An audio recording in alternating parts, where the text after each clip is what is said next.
Sabi ni Ma'am Carno, I do think B is not scared sa galit ng mga tao that he's still insensitive na nanatili si position kahit lubog na ekonomiya and mas maraming naghihirap.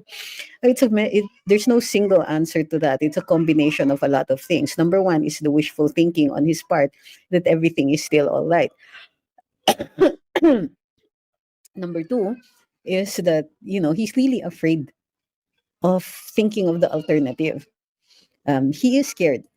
He is. One of his former employees once told me that every time people gather against him or against the government or for the usual petition for redress of grievances, natatakot siya. Hindi siya nakakatulog. Thank you, Miss Aubrey. And it's because of the trauma of 1986. So may fears siya. So, but in order to protect himself, he has to tell himself lies, that he's still okay, that all of these things are merely crying out for a comms operation.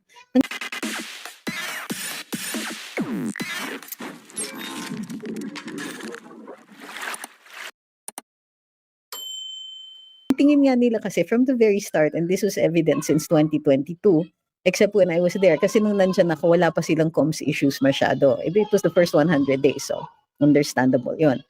But now, they treat everything as a comms issue. Mataas presyo ng pagkain, magko-comms issue sila. Kunwari, maglalabas ng kadiwa, 20 pesos na bigas. That's not a solution. Diba? It's not even a short-term solution. It's a handout. So it isn't that he isn't scared. It's just that he keeps thinking that they can do all of these little things in response to real and actual and deep problems such as hunger. Can you imagine in 2023 and 2024 ang response nila sa hunger issue is pagtawanan ng mga gutom?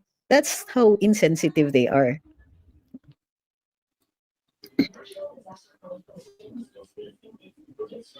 Sabi ni Dolce Vita, paano po mag-send sa inyo ng rosaries from the Vatican po?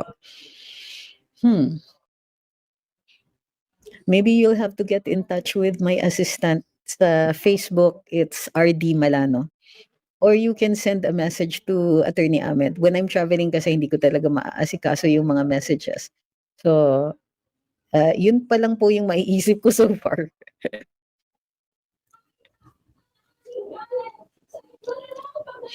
Sabi ni Rick, mahirap po patalsikin through rally dahil bawal daw sabihin BBM resign. Naniwala naman kayo dyan. That is not illegal. Siyempre, gumigimik din yung kabila. Niloloko nila tayo by saying na illegal yung magsabi ng BBM resign. Mali po si John Vic Remulla doon, hindi naman siya abogado eh. So resignation will still require the free will of the person resigning, which means it is not a coercive measure.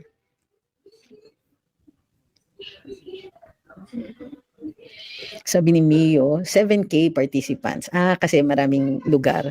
So 7K naman daw pala ang participants nila. So I'm sure they're feeling the bite of that. That was all that they were able to gather yesterday. Sabi ni DGS, BBM knows he's losing the numbers game unless ganun siya ka-delusional na isipin na yung paid trolls niya, sinasamba siya. So social media are real supporters. Baka ng mga DDS pa yung mga yon. Baka nga mga DDS.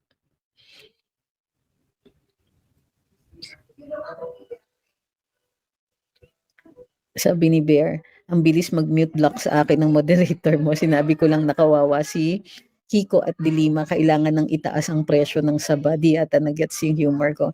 Okay, para dun sa mga moderators na nag-mute block kay Bear about that, please double check lang po, baka pwedeng i-reverse.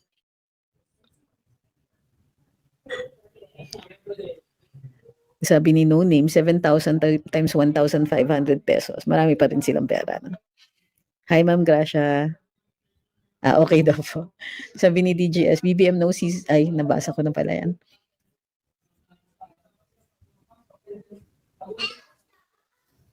Sabi ni Ma'am Jennifer, gising bayan, hanggang ngayon hawak pa rin tayo ng mga Romanong Padre Damaso. Bear, Bear, ano po yung pangalan niya? Bear Baido, ang nakalagay dito sa Facebook. So, siguro it's the last one. Sabi ni Helsam, nagkamali, nagtaktika ang mga kakamping, Katdilawan, komunista. Kala siguro nila marami ang mauukto nila dito sa rally kung tuusin noong September 21, kaya maraming tao dahil sakay lang sila sa organizer ng hip-hop group. Oh. Sabi ni Ed, 16K ang police officer, 7K nag-attend sa rally. And this was for the whole day na. Ayun, Jamaica Vuto. Nappy Boy says, gumalaw na yung habeas corpus if ever in favor kay PRD yung ruling, what's next po? Pwede na baka na makasuhan yung team group effort. It will depend po kung ano yung decision. Huwag yung madaliin. Remember that Supreme Court decisions are also nuanced. So you're going to have to read it first before you decide what its effect is. Na-unmute na daw, sabi ni Dare Post. Thank you. Sabi ni Julian's World, wag na tayong magbigay donasyon sa simbahang katoliko, diretso na lang sa mga mamalimos yung gusto nating ibigay sa simbahan. That's also a good point, ha?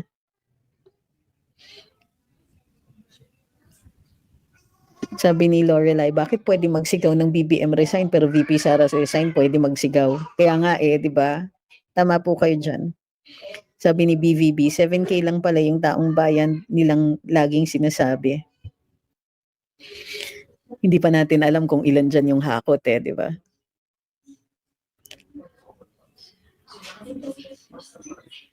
Ay, iba daw po ang TikTok ni Bear.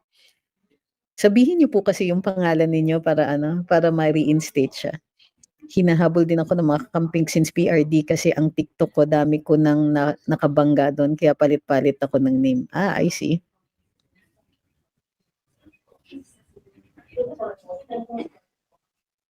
No, actually, pag natalo ba ang ICC, pwede ba sila makasuhan sa pagkulong kay Tatay Digong? Saan? I assume pwede, but you'll have to do it in the UN.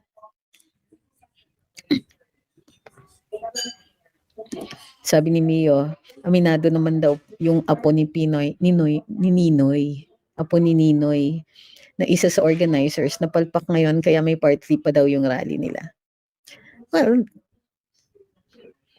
sabi ni No Name, 7K majority, 600K minority. Oo nga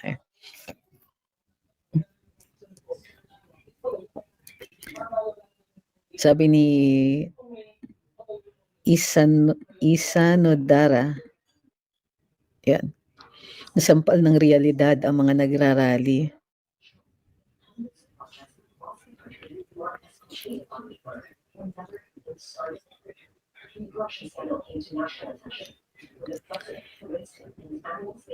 Sabi ni Romel, I am concerned po sa inyo, parang may napanood ako na sasampahan daw ng kaso si Kong at nagulat ako bakit kasama ka po.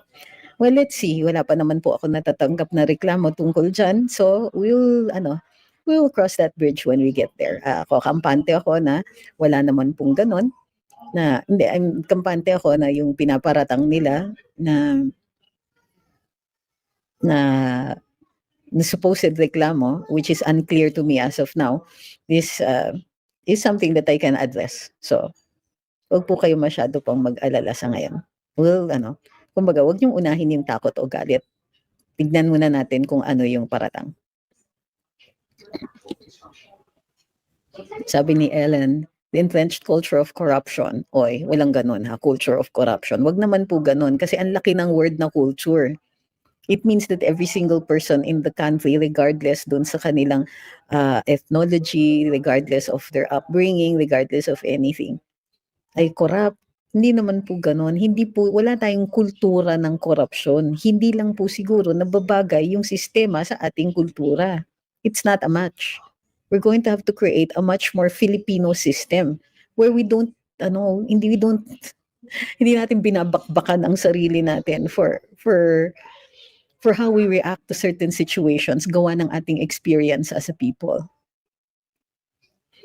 Kasi ganito yan many of us were brought up to think that the Western methods are the only methods. That the Western system is the only system. Diba? And no, bullshit. I think it's cow manure to say systemic ang corruption. Because then, you can fix a system. But we keep fixing it. We keep fixing it every darn day.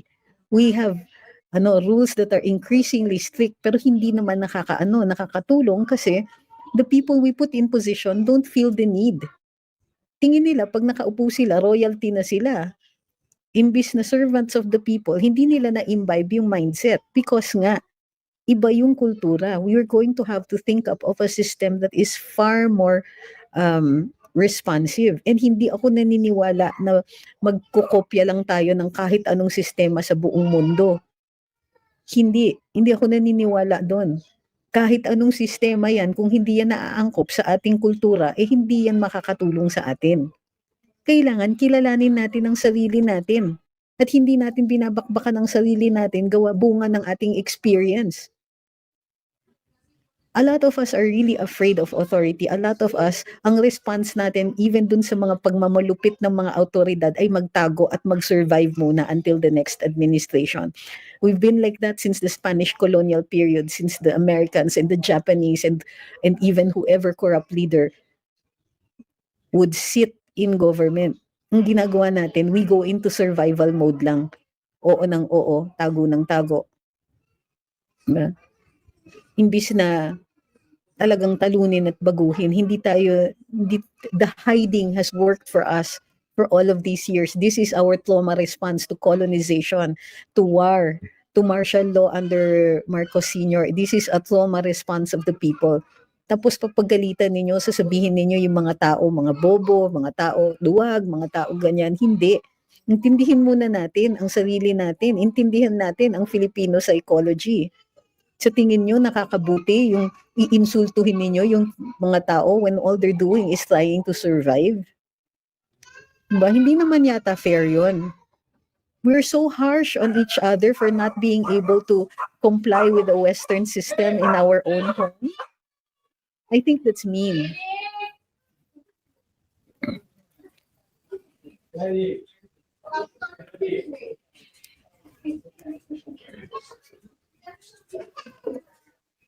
Hi kay Jerry who's watching from Italy, Rome.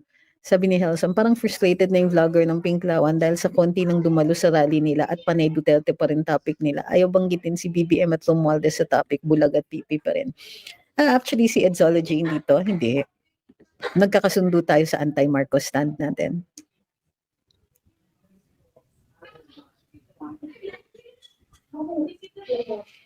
Sabi ni Levi, may plan si Barzaga mag-file ng impeachment against BBM. Alam naman natin na malabo mag-prosper. Bad move po ba yun?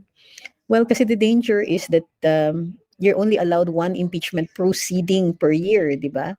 So, kung papansinin ng Kongreso yon and it fails, then it will be another year before an impeachment can be refiled.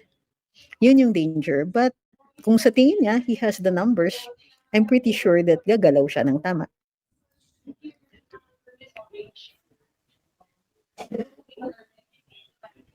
Daphne says, hindi lang ako agree kanina, merong nagpapasalamat kay John Vic. Ay, may ganun. At hinayaan ng rally kanina. Para sa akin, hindi sila dapat pasalamatan dahil mga bingi sila sa daming naghihirap at nagugutom sa Pilipinas. Well, hindi lang yun. Ang pagrarally ay karapatan natin. Nasa Bill of Rights yan. The freedom to peaceably assemble and petition for redress of grievances is under Article 3 of the Constitution.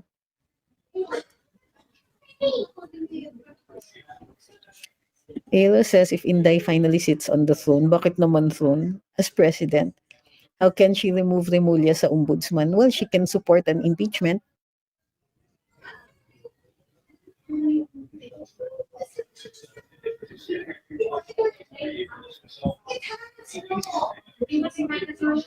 Sabi ni Dilo, this administration mistakenly prioritizes social media following, believing that greater visibility translates to public support. Well, on their end, it doesn't. However, support ultimately stems from visible leadership efforts, not mobile phone access or online defense. Si Auntie Claire parating ready to attack. Napakalaking difference nung ikaw po ang nasa palasyo. May class pa noon ng BPM admin. Sabi ni Ma'am Ellen, she's talking daw about the Bob Marcos administration. All right, ma'am. My bad.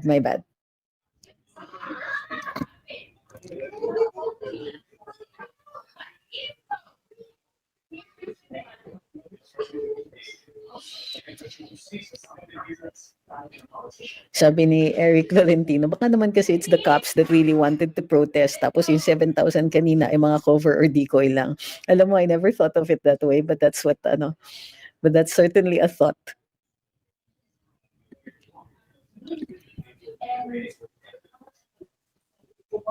Pwede bang ma-reprimand si Jesus Falsis for continuously being arrogant in questioning and deliberately calling the decision of the Supreme Court wrong? Where we're allowed naman to criticize Supreme Court decisions.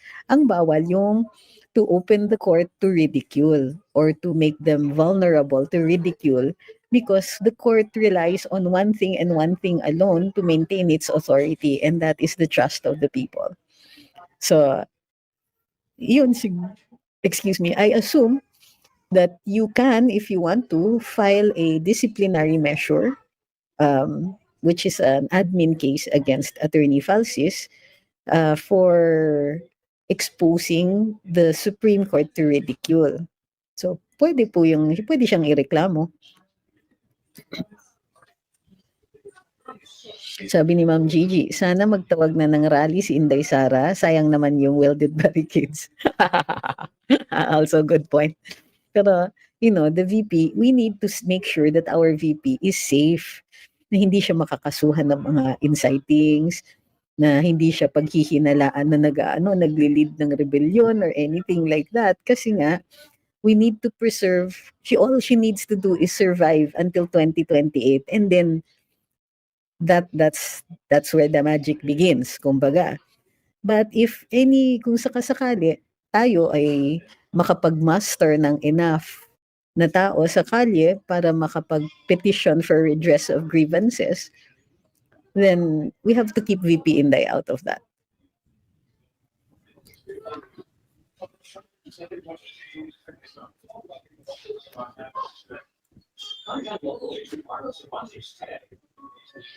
Sabi ni Ma'am Mayora, Falsis doesn't acknowledge the credibility of the Supreme Court. Sabi ba naman, the SC decision is wrong. Pwede naman sabihin yon, but he must make a reasoned argument, kumbaga.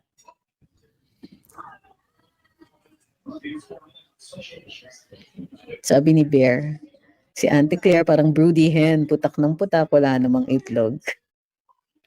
So, yun. So, one thing that I noticed about your responses to the lack of attendance dito sa rally ng kabilang parlor kahapon, ang tingin ko kasi dito is that wala naman sa inyong nagdidiwang, which I like. Kasi nilirespeto pa rin natin yung karapatan nila na magtipon-tipon at mag-petition for redress of grievances. And nobody is really happy about, not celebrating the lack of turnout, except maybe the administration. So I like that. Walang nang iinsulto sa mga sa mga taga-kabilang parlor. Pero I think that it is also important for those who were rallying yesterday to understand that one of the reasons we don't really want to join them is because of the lack of sincerity against corruption. You're not against corruption if pati si VP Inday na wala namang flood control at nag-participate naman siya doon sa COA at hanggang ngayon wala pa rin resolution yung sa COA, to say that VP Inday is involved in anything like that and trying to paint her with the same brush is not going to work. Kasi unang-una, you're talking about billions and trillions na ninanakaw harap-harapan sa atin while people are hungry. Habang mababa ang kita ng mga tao, lahat pa na yung pagbubulsa ng pera. Or at least this is the impression that we're getting. Ang nakikita natin sa mga revelasyon ay tuloy-tuloy ang pagnanakaw kahit ginugutom ang mga tao, nagkakasakit, walang tulong sa gobyerno na dati institutionalized na.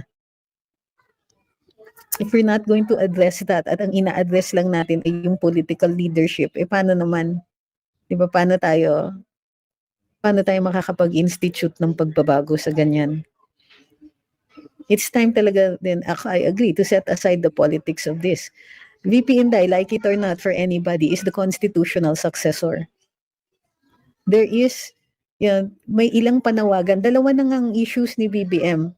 The accusation of drug use And then the accusation that he is well aware of the corruption that is ongoing, and yet he continues to preside over a government that allows this corruption.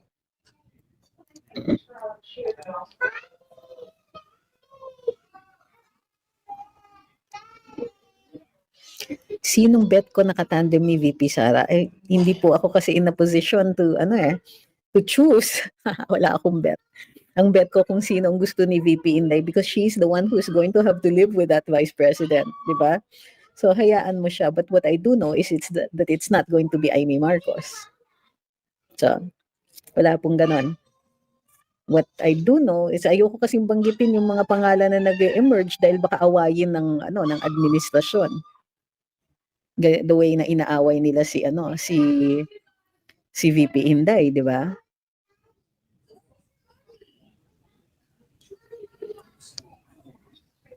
Sabi ni Ma'am Karen, natawa lang ako sa kayabangan na 300K daw. 6 years of tatay is so short. Pero feeling ko sa 6 years ni B, agony. Bakit ang sarap pakinggan yung nadulas na BS? Basta ang Vin sentiments na upload today, napangiti ako. Ay, mi Alaskador. Totoo. Sabi ni Noemi, if I heard Jokno right, alisin na daw ang Uniteam at sila ang papalit. Lumalabas ang totoong agenda. At yan na nga po. That might also be another reason kung bakit hindi sila nakaka-muster ng ng malaking crowds. But then it might also be the holiday season.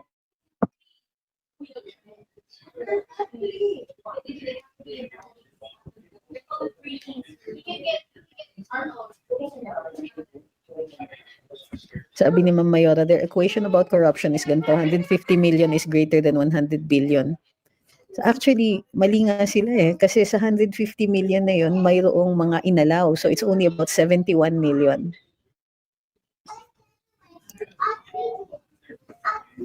Sabi ni John Tribbs, imagine mas maraming pulis kesa sa nagrarally.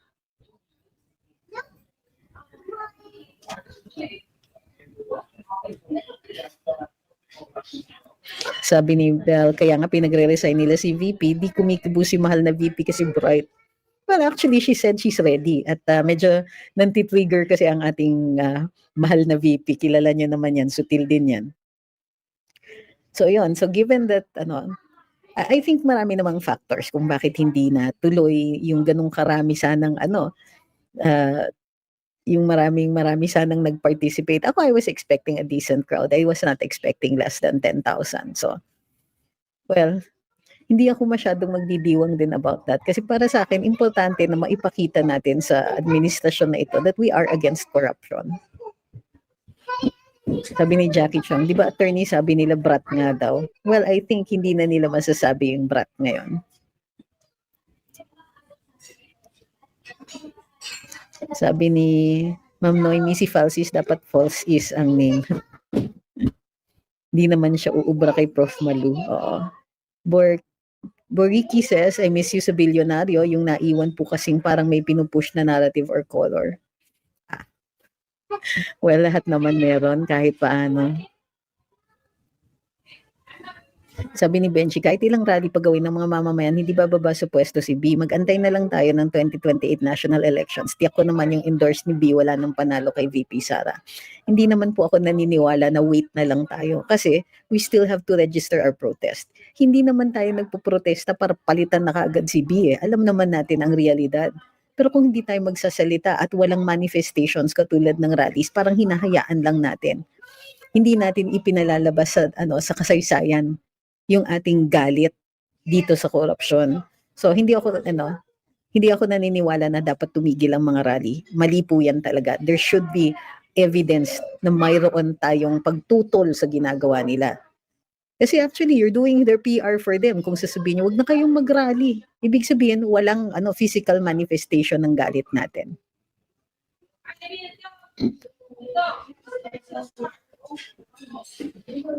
Sabi ni Ma'am Karen, na-delay daw yung pambayad per head ng Deep State US NGO, kaya nag-shopping na lang daw anong sale sa mall. Best VP for me is Baste, Pulong, or Marcoleta. Hindi pwede po kasi taga Mindanao para conventional wisdom says hindi pwedeng taga Mindanao din. Also, magiging issue yan kung si Baste ang vice president niya, kapatid sila. Mahirap i-explain. yung concentration of power. Ano po kinaso sa inyo ng Dasmariñas? Kakasabi lang, grabe. Hindi ko nga alam pa. Pati si Kong Miao, bakit kayo worried na worried? Hindi pa naman tayo nakakatanggap ng reklamo. So hayaan nyo muna until matanggap, doon na natin mapapag-usapan yun. Sa ngayon, wala pa eh. Oh, di ba? At sa dalas na naman namin nakakasuhan na nakakaladkad sa Congress and all that, hindi na ako nagugulat at nasasanay na rin tayo.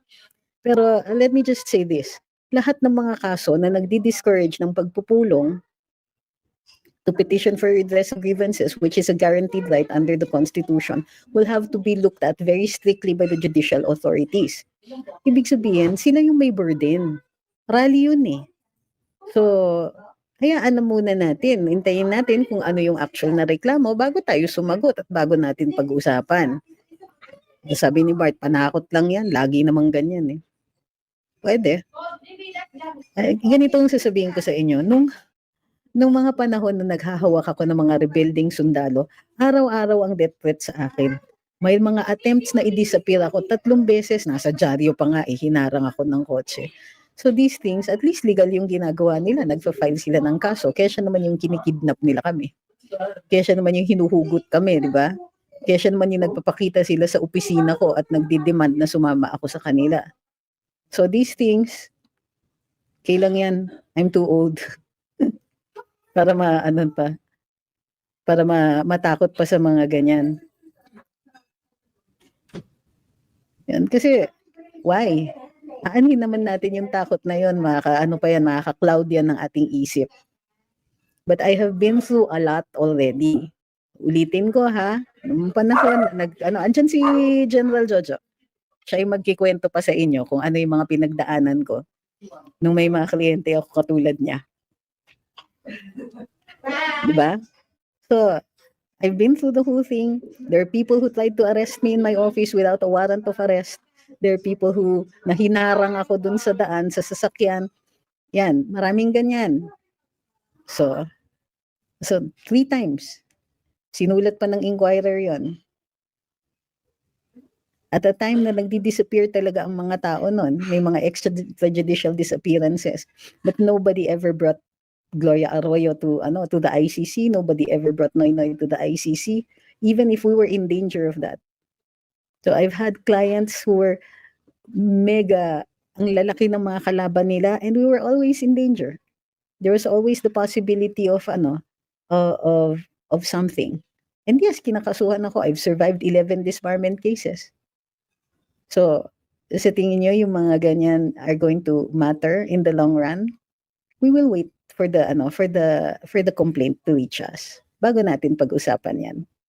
Although maganda nga na nilabas ng bilyonaryo yan because that means that alam niyo that for those of us who have to lead some movements, kami po yung kakasuhan, kami po yung tinatarget, kami po yung nagiging bone of contention, kumbaga. Sa amin nagagalit yung administrasyon. Kami yung nagiging because we have to lead. So when you are leading, ikaw ang pagdiskitahan. So that the rest of you are safe to join. You can join kasi kung mayroong pagagalitan, kami yun. Kung mayroong kakasuhan, kami yun. Kami yung sasalag ng mga yan para sa inyo. And that is the part we play whenever we have these events. So, kaya nga natatawa ako dun sa mga hindi nakakakilala sa akin. Meron ba naman umakyat dun sa isang live ko, nag-comment na attorney no case daw ako. Andyan si Sir Jojo, tanungin niyo sa kanya kung ilan ang hinahawakan kong mga rebelde noon. Hindi kasi ako mahilig magyabang. Hindi ako katulad ng ibang mga influencers na sa konting accomplishment mas madami pa yung iniyabang. But yes. So yung mga kaso na ganyan, it is so that the rest of you na sumasama sa amin will be safe. Kami yung kakasuhan. Kami yung sasalo ng mga yan. Kaya wag po kayong matatakot pumunta. Hindi kakayanin ng administrasyon kasuhan lahat. Yung mga leaders lang po talaga. At kahit hindi ako leader, nung panahon na yon, hindi naman po ako yung nangunguna, hindi rin po ako organizer, napapagkamalan lang po dahil nandyan nga ako. So, if that does happen, sige, par for the course, ganyan talaga. Sasagutin natin kung sakasakali.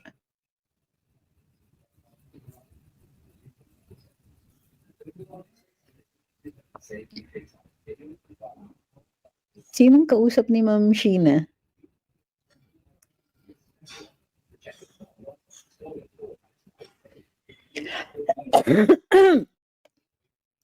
Ay, Mr. Paradox, mali po kayo. Sabi ni Mr. Paradox, hanggang salita lang si Digong against corruption. May napakulong ba na politiko sa loob ng 6 years? Meron siyang pinakulong ng mga brads niya who were officials of the Bureau of Immigrations. Unang-unang kinasuhan. Inasuhan po sila ng plunder and they were the first to go to jail. Yes po, meron. Pangalawa, yung kaso doon sa DBM Undersecretary na nag-handle ng mga nag-handle ng mga procurement sa mga face masks at PPEs ay nakasuhan na rin po and is in fact already undergoing trial. Na-arraign na po sila, and kung di po ako nagkakamali dahil plunder ang kaso ay nakakulong na rin. So wag niyo pong sasabihin, Mr. Paradox, na walang nakulong. Doon pa lang sa dalawang yon alam ko na eh. Okay? And that's only 2 examples. So marami po. And in fact, nag-fire pa nga si Digong in the middle of a speech. So wag po kayong ganyan. Sarili nga niyang CABSEC, final niya eh. Kaibigan niya yun. So unfortunately, there were no criminal cases. O bakit? O si Ridon was fired, sabi ni Gigi. So mali po kayo, Mr. Paradox, wag po kayong aakyat dito kung wala po kayong data. And this is important ha.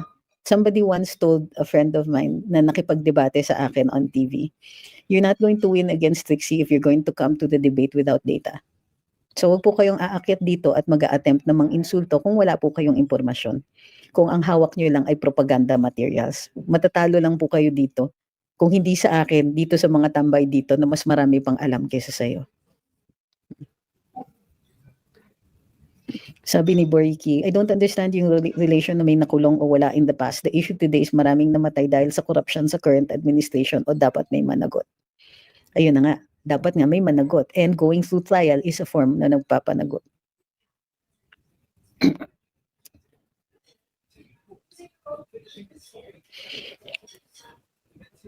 So, ayun. So, muli, wag po nating kakalimutan, ang pinakasalag natin sa fake news ay more information. Every time somebody tries to come up with false information, banatan yon ng katotohanan. Yun lang po talaga, at maipapanalo natin si VP Inday sa 2028. Nanginginig na yung mga nandyan. Manginginig na yung mga trolls niyan. Hello. All we have to do is keep telling the truth about VP Inday. And it's going to be smooth sailing all the way. Don't worry. Yeah. Kasi after everything that has happened, isa lang talaga ang sigurado kung mangyayari. Ang tawag, ang hamon ng kasaysayan sa atin is iupo natin yung dapat maupo sa 2028. Kung pagbigyan tayo ng Panginoon ng bonus number of years para dun sa minamahal nating leader, eh di malaking pasasalamat, di ba? So, yun lang po, be confident. Ipalagay ninyo yung loob nyo. Huwag po kayong matatakot pagka may mga mass actions tayo. Huwag po kayong mag-aalala. Kasi nga, yung kaso na yan, yung mga sinasabi ninyong kaso na yan, it's the price that people like myself and Congressman Barsaga might have to pay for appearing, not even being actual leaders, but appearing to be leaders. So don't worry na pag sumama kayo uli sa susunod na rally, hindi po kayo ang mananagot sa mga ganyan. It's almost always the leaders. Okay? At nagpapasalamat din ako dun sa mga because this is an opportunity to explain why these cases are possible. Diba? Pero wag natin pag-usapan ng mga merito until nakita natin kung ano yung basis nila para dun sa pag-file. Okay? So, ayun. So, as long as safe ang ating Vice President, safe rin tayo. Okay? Maraming salamat sa lahat ng sumubaybay sa live natin ngayong araw na ito. Para dun sa mga TikTokers, baka mag-live ulit tayo mamaya. Yan ay kung may pagkakataon ako makapag-exercise later on. Ang ginaw eh. Ang ginaw kasi ngayon, sobrang lamig dito sa tinitirhan ko. Okay. So be confident. I hope you have a good holiday kasi let's all be confident. Kapit lang po tayo dito sa at tignan lang po natin. We look to si VP Inday provides us with her leadership. So let's look towards her for leadership. Pag may nangyayari kay PRD, kay VP Inday tayo titingin. How is she reacting? Doon tayo susunod. Okay? So thank you very much and we'll see you all later. Maraming salamat pala sa lahat ng sumusuporta. TikTokers, maraming salamat sa lahat ng mga gifters. Thank you very much for continuously supporting Luminous all throughout. Thank you very much for all your for everything that you do for us. Okay? We'll see you again very soon.